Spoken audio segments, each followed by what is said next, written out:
अब बात एक ऐसी खबर पर जो इन दिनों बहुत चर्चा में है, पूजा पाल का मामला है, जिनको समाजवादी पार्टी ने अब अपने दल से निकाल दिया है।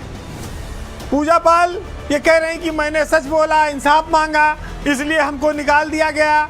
लेकिन निकाला तो उनको राज्यसभा में जो क्रॉस वोटिंग हुई थी उसकी वजह से भी गया है, और वो एक तरह से कहा जाए वो खुद पार्टी को छोड़कर बीजेपी के पक्ष में राज्यसभा में वोट कर आई थी। ये जरूर है कि अभी जब 24 घंटे विधानसभा चली तो पूजा पाल ने अतीक अहमद के ऊपर जो कार्रवाई हुई, जो घटनाक्रम हुआ, उस पर राज्य सरकार की तारीफ की। उनके दिल में दर्द था, उनके पति की हत्या की गई थी राजू पाल की, और अतीक अहमद नेस्तनाबूद हुए, तो स्वाभाविक है कि उनको मन में जो गुबार था, वो जो उनको लगता है उनको इंसाफ मिला, उस पर उन्होंने अपनी बात रखी, योगी सरकार की तारीफ की। अच्छा, तारीफ उनको करना भी था, क्योंकि 2 साल लगभग होने जा रहे हैं, क्रॉस वोटिंग हो चुकी है, सपा उनको अपने यहाँ लेने वाली नहीं है, अपनी बैठकों में बुलाती नहीं है, तो बीजेपी से उनको आगे राजनीति करनी है। पता नहीं बीजेपी टिकट देगी कि नहीं, तो ये सब चीज़ों पर उनको बोलना था।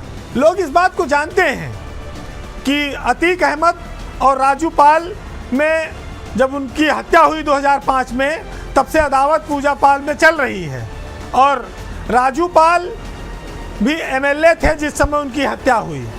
महत्वपूर्ण बात यह है, जब 2004 में अतीक अहमद सांसद बन गए थे तो उनकी सीट पर उपचुनाव हुआ था, और उस उपचुनाव में राजू पाल ने उनके भाई अशरफ को हरा दिया था, और उसके बाद 26 जनवरी के दिन उनको झंडारोहण करना था राजू पाल को। वो अपने गांव के लिए जा रहे थे 25 तारीख की शाम को, अगले दिन गणतंत्र दिवस था, उसी दिन उनको गोलियों से भून दिया गया था। तब पूजा पाल की जो शादी थी वो मात्र 9 दिन की हुई थी, यानी कि 9 दिन में ही वो विधवा हो गई। चुनाव लड़ी बसपा से, उन्हें टिकट मिला, वो जीती, फिर टिकट मिला, फिर वो जीती। अब की बार यानी कि 2022 में उनको समाजवादी पार्टी ने टिकट दिया और वो जीतकर विधायक बन गई। सपा के सिंबल पर अखिलेश यादव उनका प्रचार भी करने गए थे, डिम्पल यादव भी गई थी। लेकिन जब राज्यसभा चुनाव हुआ 2024 वाला, तो उसमें उन्होंने क्रॉस वोटिंग कर दी। उन 7 विधायकों में पूजा पाल का भी नाम है, जिन्होंने भाजपा के पक्ष में वोट कर दिया। अब इस क्रॉस वोटिंग के पीछे भी खेल है।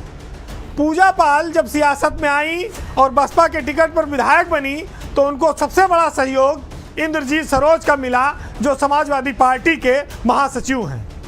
इंद्रजीत सरोज ही उनको सपा में लेके आए। इंद्रजीत सरोज उनके गॉडफादर के तौर पर हमेशा राजनीति में रहे। लेकिन पूजा पाल ने राज्यसभा के चुनाव में इंद्रजीत सरोज को भी गच्चा दे दिया, धोखा दे दिया, और वो बीजेपी के साथ चली गई। उसके पीछे कारण क्या था? विधायक तो वो थी, उनको फिर समाजवादी पार्टी टिकट दे देती, तो बीजेपी वो टिकट प्राप्त करने तो गई नहीं थी, कुछ और बचाने गई थी, या अतीक के साम्राज्य को खत्म करना चाहती थी। पूजा पाल ने काफ़ी तकलीफें झेली, इसमें कोई शक नहीं कि अतीक अहमद एक माफिया था, गुंडा था, और उसने ज़मीनों पर कब्जा करना, लोगों की हत्याएं करना आम था।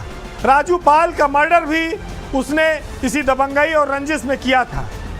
राजू पाल बहुत कम उम्र में विधायक बने और उनको गोलियों से भून दिया गया।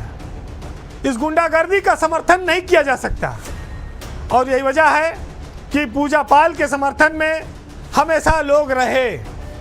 अब जब समाजवादी पार्टी ने पूजा पाल को इस बार निष्कासित कर दिया भाजपा और योगी सरकार की तारीफ करने पर, तो उनके ही एक और निष्कासित विधायक अभय सिंह ने उनको पूरा समर्थन दिया है। अभय सिंह पूजा पाल के समर्थन में आए और समाजवादी पार्टी के इस फैसले को उन्होंने कहा कि ये मुस्लिम परस्त कार्रवाई है। समाजवादी पार्टी के खिलाफ अभय सिंह जोरदार हमले कर रहे हैं, तो पूजा पाल को अभय सिंह ने समर्थन दिया है। लेकिन अब पूजा पाल का राजनीतिक भविष्य क्या होगा? इलाहाबाद पश्चिम सीट से वो पहली बार विधायक बनी थी, वहाँ से वो हट के अब कौशाम्बी आ चुकी हैं, तो अब तो पूजा पाल आज़ाद हो गई हैं, उनको दल भी नहीं बदलना पड़ेगा, न दल बदल कानून उन पर लागू होगा, और न उनकी सदस्यता जाएगी। हालांकि समाजवादी पार्टी का एक धड़ा ये जरूर कह रहा है कि अब वो कभी विधायक नहीं बन पाएंगी और बीजेपी उनको विधायकी का टिकट नहीं देगी। पूजा पाल की राजनीति इस समय डामाडोल है। उनको सियासी इंसाफ मिल चुका है, उनको कानूनी इंसाफ भी मिल चुका है। अब उनको अपना राजनीतिक भविष्य खुद तलाश करना है। फिलहाल पूजा पाल और राजू पाल के मामले में ये बात साफ है कि सतीश वर्मा के साथ उनकी दूसरी शादी हुई थी। तो राजू पाल वाला प्रकरण समाप्त हो चुका है, वो एक अलग दुनिया में है जा चुकी हैं। लेकिन चूंकि घटनाक्रम ने तकलीफ दिया था तो उनका बोलना जायज़ है। अब उनका भविष्य किधर जाएगा ये कयास लगाना भी थोड़ा कठिन है।